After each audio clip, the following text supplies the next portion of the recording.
Welcome back to the At Home in Billings podcast. Today we have Shawn Johnston with DECO Realty. Shawn, how are you? I'm doing great, thanks. So, Shawn, I wanted to kind of touch base a little bit about Billings as a whole. Yeah. Obviously, you work in Billings. Is this the only town that you take care of? Or obviously, you stretch around it, right?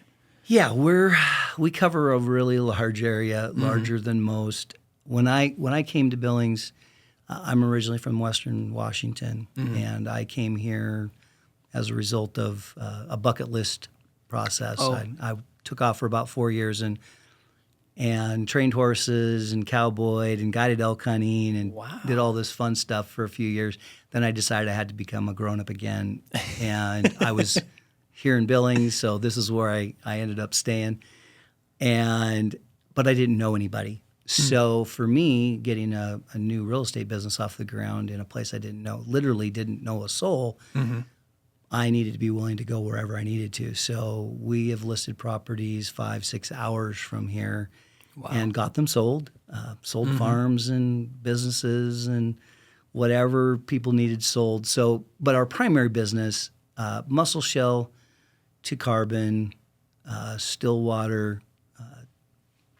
I guess the farthest east right now, I've got a property we're closing on this month in Dawson County, but we try to stay in about a 50-mile radius, 50 to 75-mile radius just around Billings. We've got several listings over in the Livingston area right now. Right. But so we cover a fairly wide swath. Pretty broad range of Billings and all surrounding areas, yeah. Yeah. So you settled in Billings, though. Obviously, you work in all these areas, but you're a local through and through. Why did you choose Billings to stay in? It's a great question. I would love to say it was because it was Billings. It was probably more out of convenience than anything else. I actually worked on a ranch for some billionaires up north of here for 3 years before I decided I needed to go back to being a grown-up. And so I lived in Joliet first. Love the Carbon County feel and lifestyle. Got my real estate license as I was leaving the ranch and hung my shingle at Keller Williams back in 2018. And so I was 45 minutes from the office every day. So I ended up buying a house a little bit closer in so I could be in the middle of everything. I mean, that makes perfect sense. Hey, guys, sometime on the screen, you're going to see a code pop up. Use that code, enter it into billings.realestate, and enter in for a chance to win. So I kind of want to touch about the different neighborhoods in Billings. Obviously, there's a lot, and Billings is growing. We have Lockwood and Laurel that are right next door neighbors, right? I suppose the question is, what neighborhoods fit different lifestyles? Yeah, that really comes down to the buyer.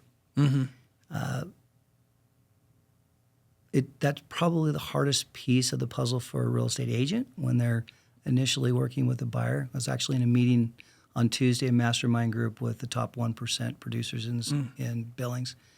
And that was part of the conversation was, do you have a buyer intake sheet or data sheet that helps you define for the buyer as much as for the agent what they're actually looking for?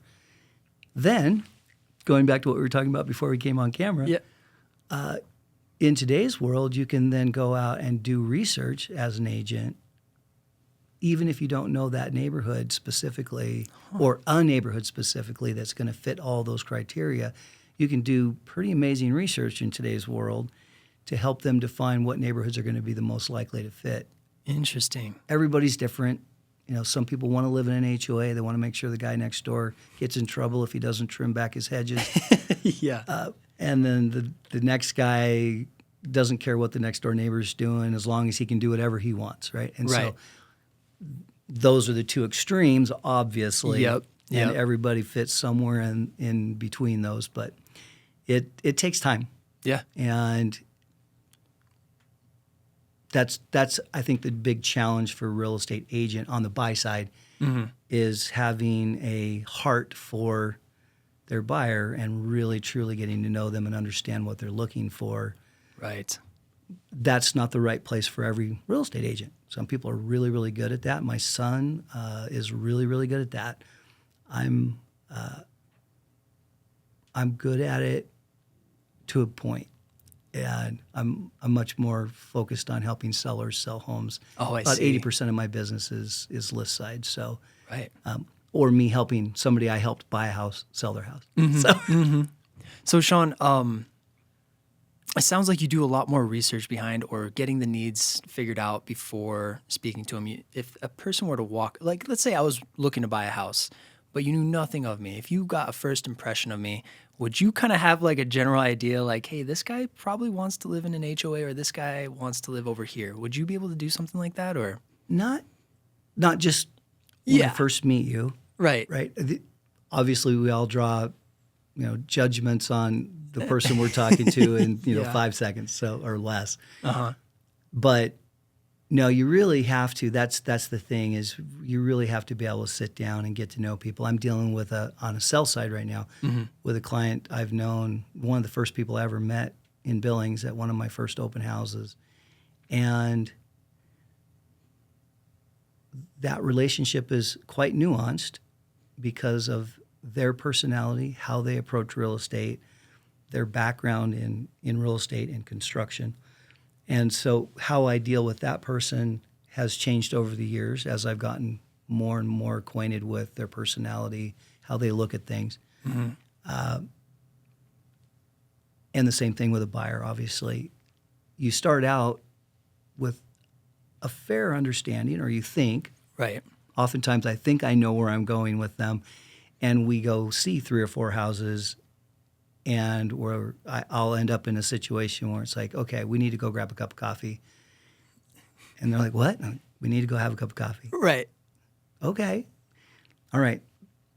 I just showed you 4 houses that match what you said on our data intake sheet, Right. and none of them fit. And these were the things you told me you didn't like about them. We need to revisit this list and make sure that we're both on the same page, so that there's no reason for you to go see 26 houses that none of them fit.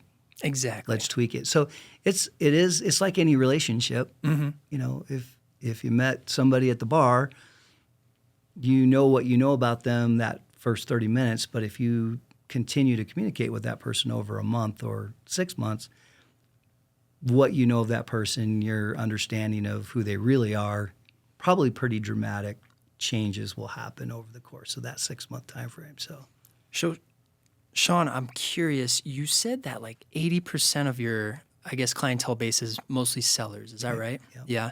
So why stick to this kind of area? Is it a preference, or is it just kind of like what comes along? Boy, that's a great question. There's 2 sides to that coin, if I'm perfectly honest. Yeah. From a business perspective, the entire real estate industry is driven by listings. If nobody's selling houses, there is no real estate business. So it's the foundation of everything being able to happen. If somebody doesn't want to sell their house, buyers can't buy anything.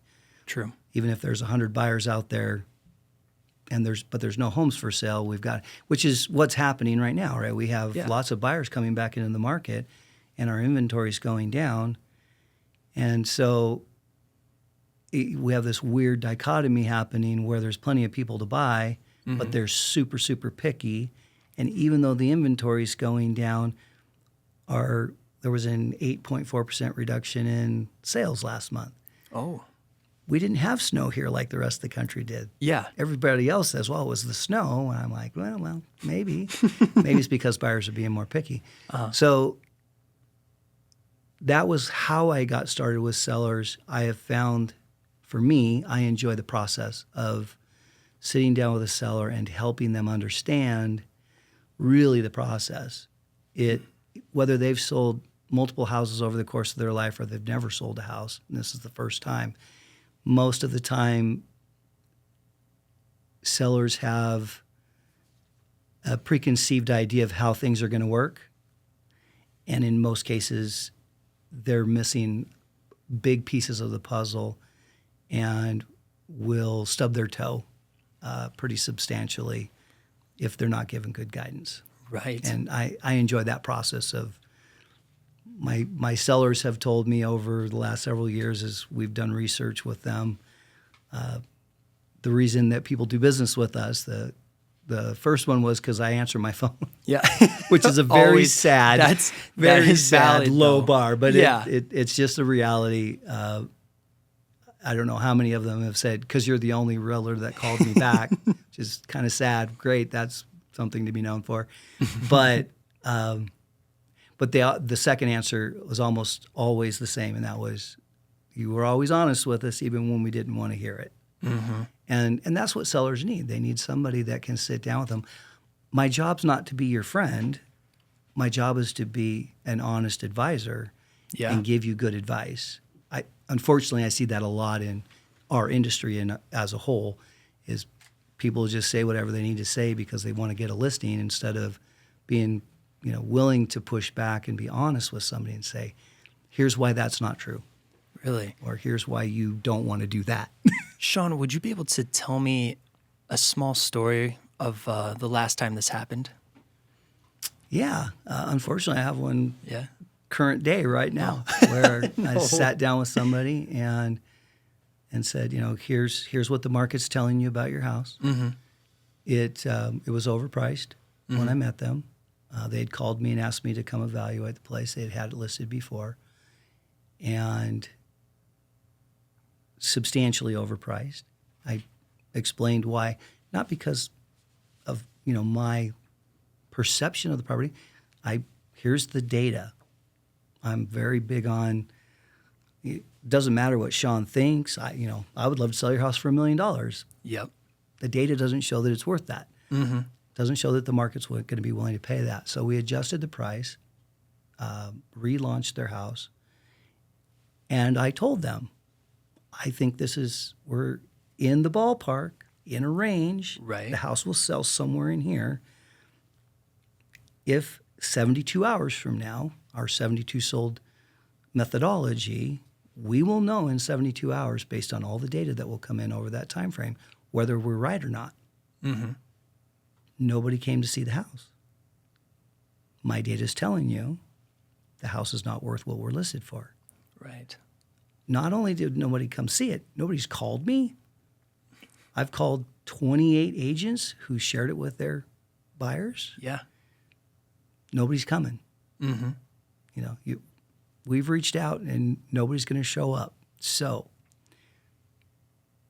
the next step is we need to reevaluate, and we need to take this data and respond to it, or it's not the right time to sell. True. Right? And so they dug their heels in, stayed where they're at, and haven't sold. And so flip that. Some people I helped buy a house during COVID called me up, said, we want to sell the house. I helped them follow a very specific data-driven process. We prepped the house appropriately. They did the things that needed to be done. We priced it correctly based on a range within the market. And we have a very, very specific process for making sure that's done correctly. We had 8 showings, 4 offers, sold it for 11% more than what they thought they were going to get for it. Oh. Because they followed our 72 sold methodology. So if you follow what we teach, it's not about us. I don't get all the money from the sale of the house, right? The seller does. And so my job is to help them get the outcome that they're looking for, as long as it's supported by the market data. Okay, so if someone loves the idea of Billings, what does the market actually look like right now? Ooh, great question. It looks kind of wacky, to be honest. I was just looking at it this morning, and if you look at the data, I don't know if you'll be able to see this on camera or not, but this is the last 5 years. Everybody thinks that we're still selling at COVID prices, but the reality is that's a straight line. Actually, it's slightly down because we're in the middle of winter right now. Right. But even the high points, they're not the same as it's slowly declining over time. And that's 5.9. That's the overall Billings market, actually. And so what's helping people come to the reality of what's actually happening in today's market rather than living based on 2020, 2021 is the first challenge that we usually have to overcome with people. Then being able to sit and look and say, in your specific neighborhood or your specific zip code, what's happening there? Because if you looked at all these different stats that I printed out before I came, 59105 is a more active and better market from the standpoint of its activity and its sales than 59106, which would be, for a lot of people, the opposite of what somebody would normally think. Yeah. Everybody wants to live in the West End. Yeah. But the cost of the West End has gotten pretty dramatic. And so it's a very nuanced thing. And it changes from week to week based on what properties are coming into the market or disappearing off the market. And that's the key when sellers go on the market that I think the traditional agent typically misses, and that's that you have to look at not what sold last month. You have to look at what you're competing with today. Right. So if I were to list your house, I'm going to sit down with you and I'm going to use these words specifically. We're going to go to war with everybody else in your neighborhood that has a similar home. So if you have a 4-bedroom, 3-bath house with a 3-car garage and there are 4 others for sale on the market, all that look similar, do you want to be the most expensive one? Well, of course you want the most money. Yes. But if you're the most expensive one, will anybody want to come look at your house? No. Everybody wants the value. Right. Whether I'm buying a truck, I'm buying, steak at Costco, I want to feel like I got a good value. We have to price for value, create a sense of urgency around your property that causes all those. That's what we did with that property I was just talking about. Right. We created a sense of urgency around that property. It was the best priced property in that particular marketplace. It was a small horse property. We were the best priced property anywhere in Yellowstone County. Every single person, including a couple of realtors who were looking, came and wrote offers on that. And I was up till after 10 o'clock at night going back and forth. Really? And that price went $55,000 up from where we started at. I see. And this was just a few months ago in a not great market. Yeah. In a difficult market. And so because we did it correctly. That's and not because interesting. I did it correctly, because my seller was willing to follow what we taught them. Right. They were able to get that outcome. And they were able to get that outcome in 4 days, not in 4 months. If your house is on the market for 4 months, you have a real problem. Every day that you sit on the market is acid to the price of your home. Wow. So get it on the market. So kind of what I'm hearing, Shawn, is that you want to price your house low, attract people to come in, and then have them stack and bid against it, right? Yeah, that's in very simple terms. Yeah. Obviously, we don't want to price it Yeah, way yeah. below what it's worth. You have the same problem either way. If you go too low, then you're not capturing the right buyers that can actually afford to pay for your house. If you go too high, you get crickets. And people tell me all the time, this is the biggest misconception in real estate. My mom and I used to have this argument all the time. Oh, yeah? When Dad and I were flipping houses. And I would say, we need to price it here. And she'd say, no, we need to price it here. We can always come down. I'm like, that's not how you get the most money for your property. You price it as a value, well within the market. If you've got a few extra benefits to your house over the one down the street, okay, you can price it a little bit higher because you've got the stuff. But if you price it above, all you're going to do is help that guy sell his house. And you're going to be the one sitting on the market. You want to be down here and steal their buyers so they come over and look at it. That makes sense. Yeah. That's perfect. That makes perfect sense. So I want to touch on 2 things, kind of backtracking a little bit. First of all, I want to talk about your graph that you brought in for the Billings market. With it starting to slowly steady out, do you feel like we're going to have a drop? Is the graph prices, or is that? These are current prices. And if I'm hearing what your questions is or was going to be, Right, yeah. are we thinking that the home prices are going to drop dramatically or something like that. Yeah. Do you think the home price is going to drop, or do you think it's just going to hold here? Yeah, it's at the risk of telling too many stories. I had a conversation with a gentleman up in Falcon Ridge in 2020 at the very, very beginning of COVID. Mm-hmm. He was out washing his car. I was out door knocking and chatting with people up there. I had a couple of clients up that way. And he said, well, I'm just waiting for the market to crash. Oh, And I actually laughed out loud really? and said, I'm not sure that you understand. We live in Montana. Montana is a low spot, price point wise, for real estate. Mm-hmm. And water seeks its own. We're just catching up to the marketplace. Oh. It wasn't, obviously, some of that was driven by COVID, but some of it was driven by the fact that people wanted to move someplace for whatever reason to Montana. And same thing happened in Washington State when I was there, that the market lags and then it'll catch up, and it'll lag and it'll catch up. The ranch market here in Montana has done the same thing. It goes through these adjustments, and it'll sit for a long time, then it'll fall behind the rest of the market, and then boom, it'll jump. And it's really painful for people who are wanting to buy. Right.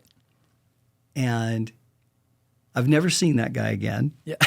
But I've always thought it would be fun to go, hey, so did any of those prices ever come down? Right. Here we are 6 years later. They're not going back there. Mm-hmm. And really what all that's happened over the last few years is because we spiked so dramatically, those two, however you would put it, those two curve lines or those two graph lines are just getting back on the right trajectory. 4 to 6% growth over time. Right. You'll have spikes, just like the stock market. You'll have spikes and you'll have drops periodically, but that trend line is consistent over time. So my nerdy financial planner background, Billings is a consistent, solid market, and that's part of the reason I'm here and not in Bozeman. Right. I can make more money per transaction over there, but boy, it's a volatile market. Gotcha. I think what you said earlier about it being a low point and the metaphor with the water, that's a perfect description for me to get inside my head. The other question I had was, within the surrounding areas, where does most of your clientele come from in the Billings area? Everywhere. All over. Yeah, it's. I've tried on a number of different occasions to target. I want to be just in this area or primarily in this area. Right.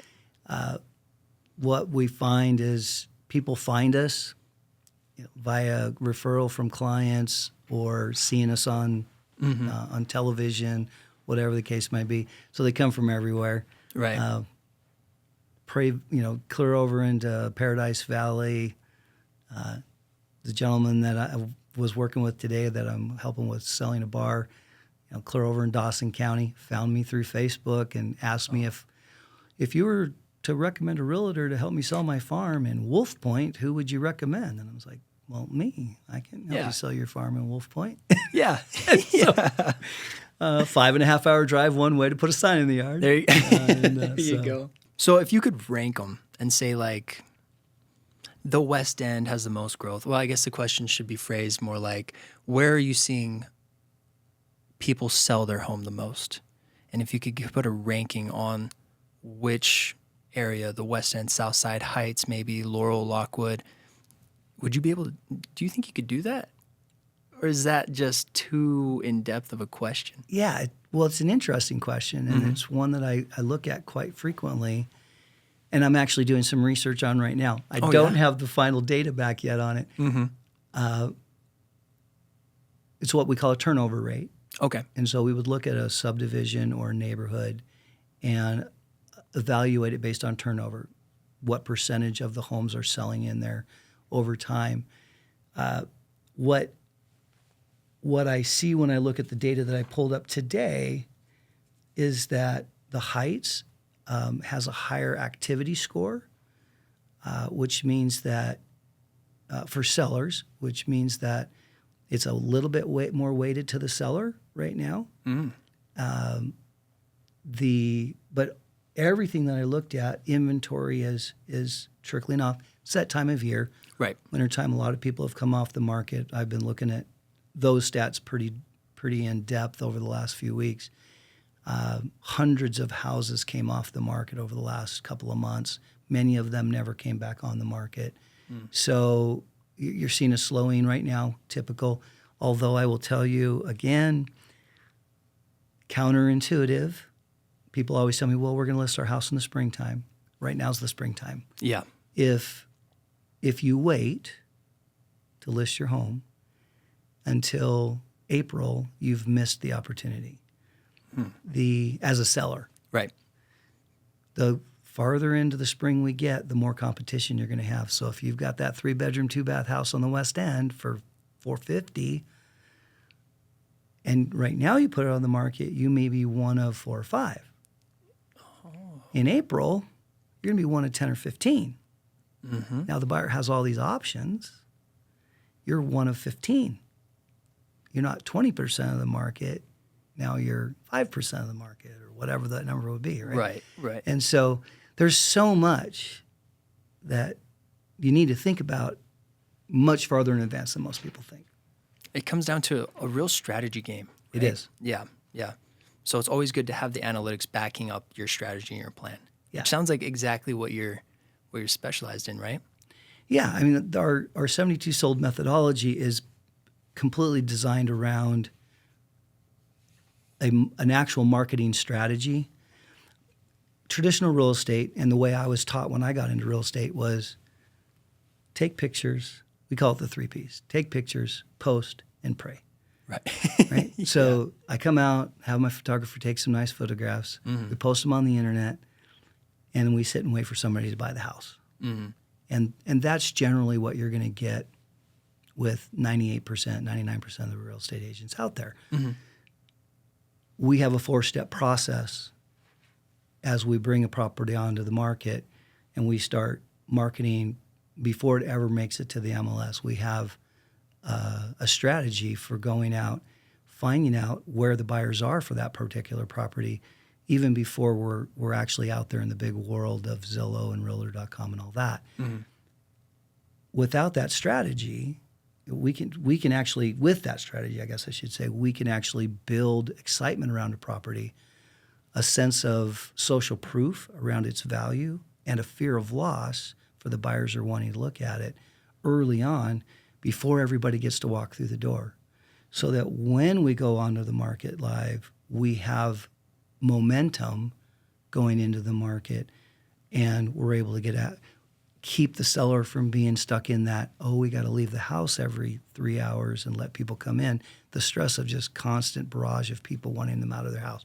We need to come see the house. We need to come see the house. Well, if we can squeeze that into a very small window of time, it's going to be uncomfortable still. Right. You got to load the dog and get the kids and all that stuff.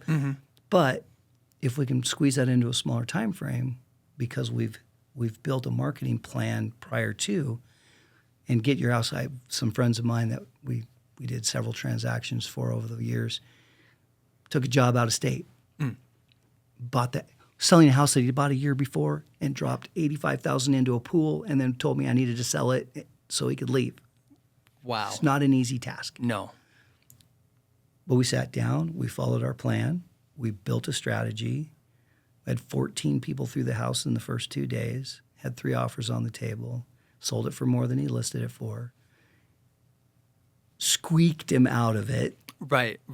He was expecting to lose money, but squeaked him out, got him out without losing any money. Yeah. 12 months after he bought it, right? That is pretty impressive. I mean, a pool is not the highest ROI on a home at all. Not in right? Billings. No.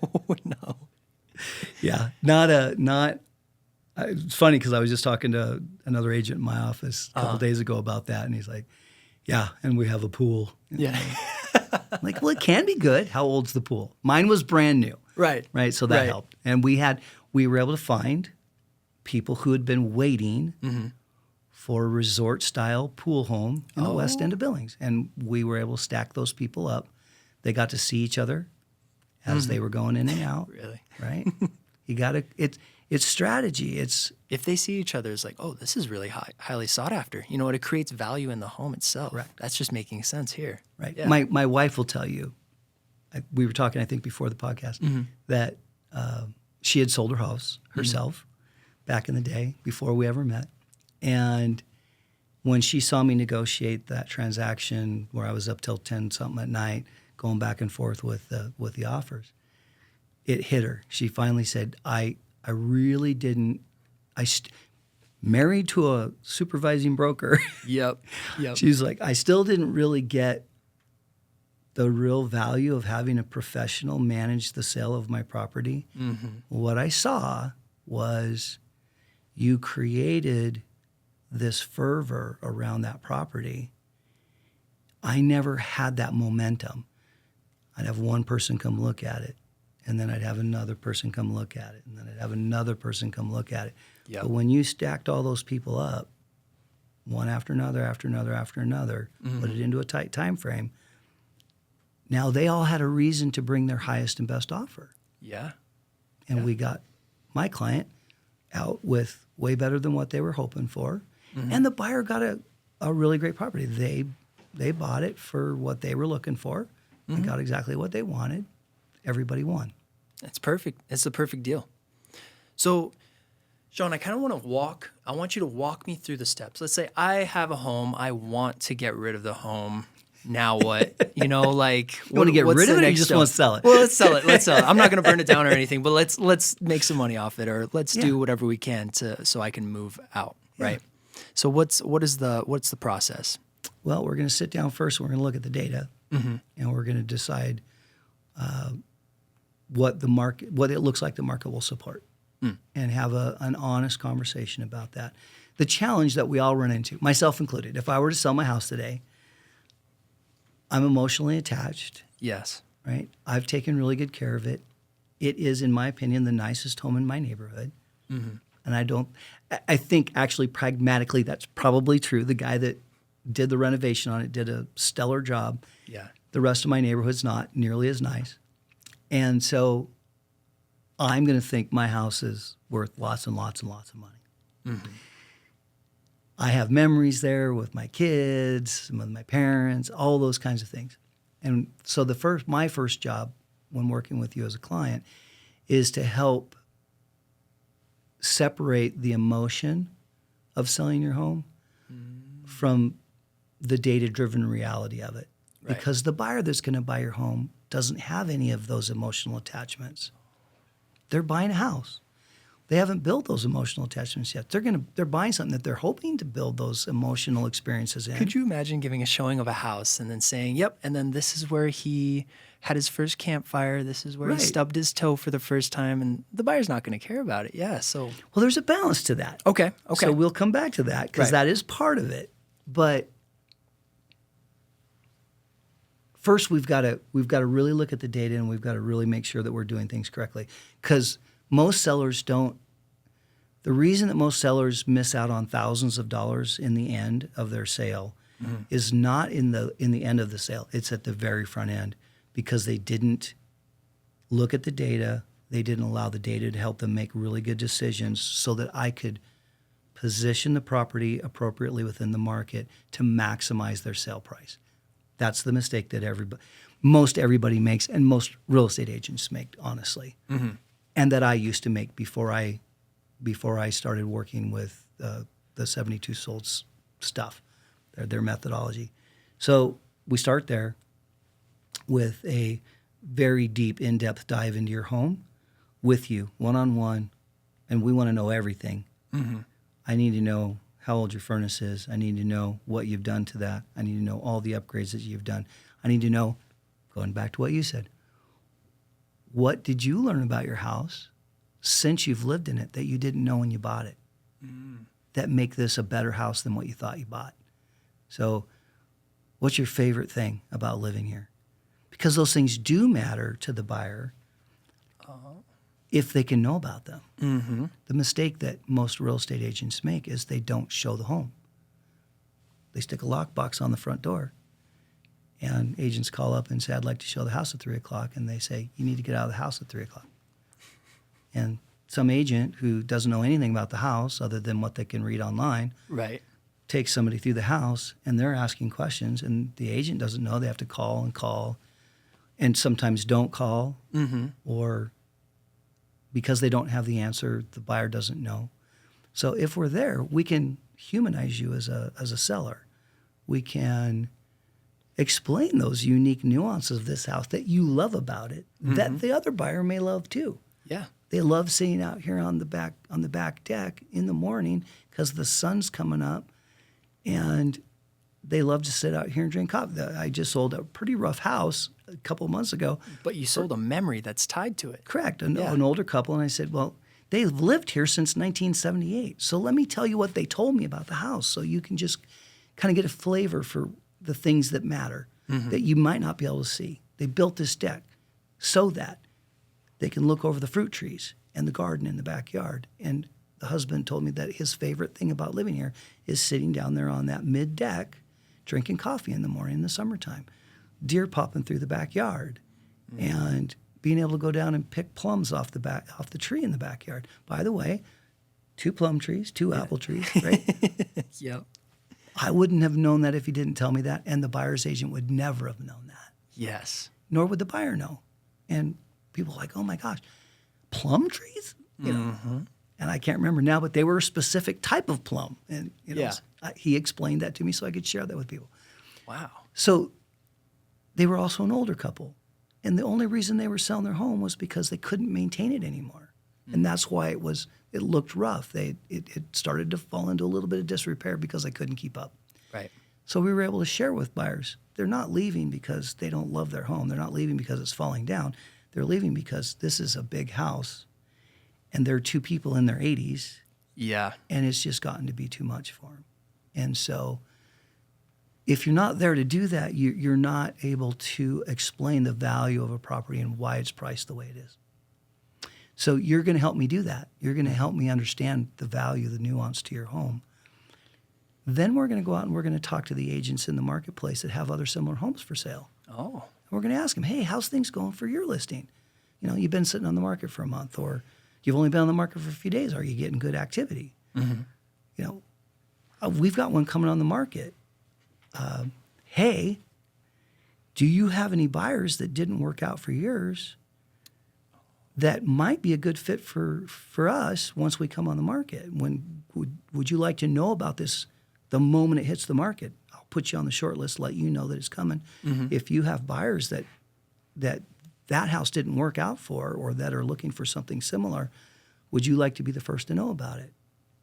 And then we're going to let them know about it. Right. They're not going to find out about it because it hit the MLS. They're going to get a phone call, and I'm going to say, hey, that house is going on the market. I just sent you a link to it. You're the first person that knows about it. You have a chance to get here before anybody else gets to the house. Right? This is effort put in to market and sell a home. Yeah. That's not typical. No. Unfortunately. I've seen it from my personal experience when I was going out buying.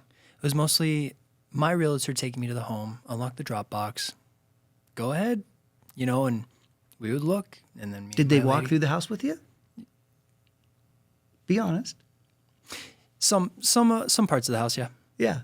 But oftentimes they don't even do that, right? Yeah. They stand at the door and go, hey, go look around. Or they'll walk into the kitchen, a couple things that they know that you're concerned about, right? Hey, let's go look at the kitchen. And then they just let you walk around. Obviously, as a listing agent, I'm not going to follow you around the house. But what I am going to do is I'm going to point out 3 or 4 specific things that you could walk by and not realize. By the way, it's got a brand new furnace. Or by the way, this has all been upgraded just recently, or it's got a brand new roof. You know, whatever those details are that matter that you need to know about. And then I'm going to disappear, stay out of the way in the corner. Hey, if you have a question on anything, give me a holler. Yeah. The disappointment that I've had being in the industry, with my industry, is the number of times that we do this and the agent shows up and they don't even have the MLS data sheet in their hand. So they don't even have the minimum information. Yeah. Or the 5 other supplemental documents that we've provided so that they've got all the background information, the owner's property disclosure, all the detail on the HOA and all that stuff. They walk in with 1 sheet of paper. And then, of course, their buyer's going to ask a question or two about the home, and they don't have a way to answer it. Fortunately, we're there. So we're able to say, hey, I know the answer to that. Mm-hmm. Or maybe I don't. Yeah. Happens that they ask a question. I go, wow, that's a great question. I don't know the answer to that. Right. But I got the seller on speed dial. Let me step outside. I'll give them a call and find out. Yep. You guys keep walking. I'll get back to you. So you come along with the buyer and you present the house. Wow. That's amazing. Well, it's in the best interest of the buyer and the buyer's agent. Mm-hmm. When we first started doing this, we got real uncomfortable pushback from buyer's agents. Okay. What? What do you mean you're going to be at the house? Yeah. And I remember being really uncomfortable with myself because I was a traditional real estate agent. I'd done the same thing everybody else did for years. Mm-hmm. And probably 6-9 months in, people started to realize, hey, okay, we can get away doing it at 3:30 this afternoon. Yes, I've checked with the seller. We can make that work for you. Mm-hmm. And I assume you're going to be there. And we say, yep, we'll be there. Fantastic. We really look forward to it. You guys always know all the answers to everything. And so in some ways, maybe it's bad for the buyer agent because they get a little more lazy because they just know we're going to have all the data. But we're always there and prepared to be able to answer those questions for them so that they can actually have a good showing and really understand the house. Yeah. Whether it's good or bad. It's okay if it's not the right fit for their buyer, obviously. If it is a good fit, we want to be there to make sure that we can answer those questions for them and then get real feedback for the seller. That's the other thing that I always have been frustrated, especially as being primarily a listing agent. You want to get good feedback for your seller so you can tell them if there's a problem. You know, everybody's saying the same thing about X. Mm-hmm. We need to address that. But if you don't tell me, and normally what we would get, literally word for word, it was a lovely home, just not the one. Okay, well, that doesn't tell us anything. Right. Was it because the bedrooms were in the wrong locations? Was it because of something that I could fix? Mm-hmm. We hate that pink bedroom. If the seller painted the room or gave you a paint credit at closing, yep, would this be the one? Right? Yeah. Well, I can't fix that if I don't know. Exactly. Wow, so that's a full process. Looks very involved. You were very involved with your clientele base, and that's really cool. Neat to see. Thank you. So there was something that we should touch on. TKO, somehow you were able to get buyers an 11% on their sale of the home. Oh, yeah, the outcome. Can you explain that to me? Yeah, I mean, basically getting that increased sale price. And what it wasn't that we got them, and this is really important for people to understand. Okay. We didn't sell the house for more than it was worth. Right. The market's not going to pay more than what a property is worth. They're going to stretch that right to its edge based on the value of that property. Mm. We do that, or we get those outcomes for our clients because of all of those steps we've been talking about. And we've only touched on 3 or 4 of a myriad of things that we actually do. Right. But if you don't do all of those steps, then the outcome's just not going to be as favorable. It may not be horrible, but it's not going to be as favorable as it could be if you check all those boxes and you're willing to do the stuff. I've had numerous people when I say, well, I've promised my seller I'd be there for all showings, and I've had numerous people say, oh my gosh, well, that just seems unreasonable. They're paying me a substantial amount of money to represent their property and to get them the best outcome and to help buyers that fit this property put a deal together. Yeah. That's what they paid me for. They didn't pay me to stick a lockbox on it and take some photos. And call it a day. And go sit in the office and drink coffee.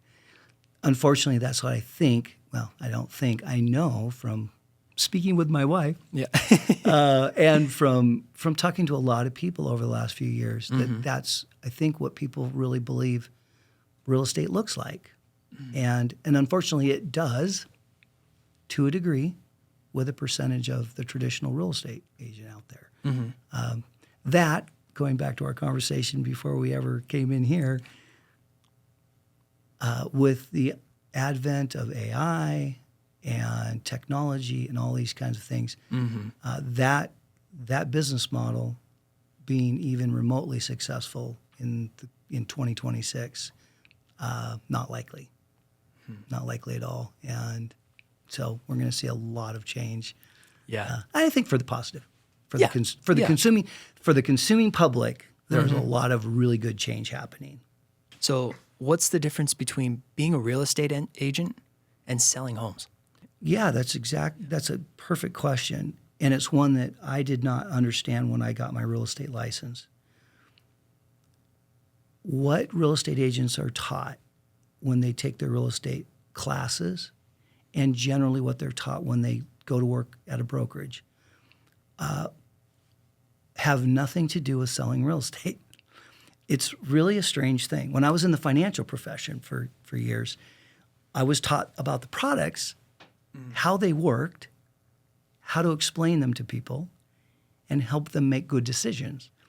What you learn when you take the real estate exam is how many square feet are in an acre. They tell you, how to fill out forms. They teach you what liability issues you need to be aware of as the real estate agent. Yeah. More importantly than the client in many cases, right? You have to be able to check boxes to answer all these questions. Not once in all of that and all the training I was getting at brokerages did anybody actually teach me how to market a property to get the seller the highest possible value. Right. What I was taught was how to market me. And that's one of my personal pet peeves in real estate is, and this will come across maybe a little too harsh like we were talking about earlier. Yeah, Maybe I need to have chat, tone it down for me. But I was this person as well, I think, back in the day. Our industry is very narcissistic. And so I had my picture on my card, and I was advertising. In fact, when I think Ben and I were talking, and he asked me what I thought of the portfolio and all that kind of stuff. And I said, the only reason I realized after quite a long time and lots of money, the reason I was in the portfolio was I wanted my name in lights. I wasn't selling any homes through the portfolio print advertising. People don't buy that way anymore. Your home shows up, your property shows up literally instant. I click a button and I can click to Zillow and there it is. Yep. And the entire world can see it. I don't sit at a coffee shop to look for real estate anymore. It's just not how this industry works anymore. So you have to know and understand the process of marketing anything, not just real estate. The process of marketing is a really interesting thing. Why do we pay so much money for an iPhone? Well, I buy it. I don't, and I'll probably lose clients over this. I'm a Droid guy. But when I bought my first iPhone, I felt like I was buying art. Yeah. Right? They marketed the product. It was just another cell phone. It was a really cool one, but it was still a cell phone. I could still make phone calls on it. I could still check the internet. But when you saw it, when you looked at it online, it was art. Yep. Right? They presented it that way. When you're selling a home, you have to do the same thing. You have to give a buyer a reason that this is the one, and that this is the one, so much the one, that they're willing to dip into their pocket and squeeze that last couple of bucks out more than the other guy, because this is so much the one for them that they're willing to pay for it. Nobody gets taught that. They get taught how to put their face on social media. They get taught how to go find buyers and sellers to do business with.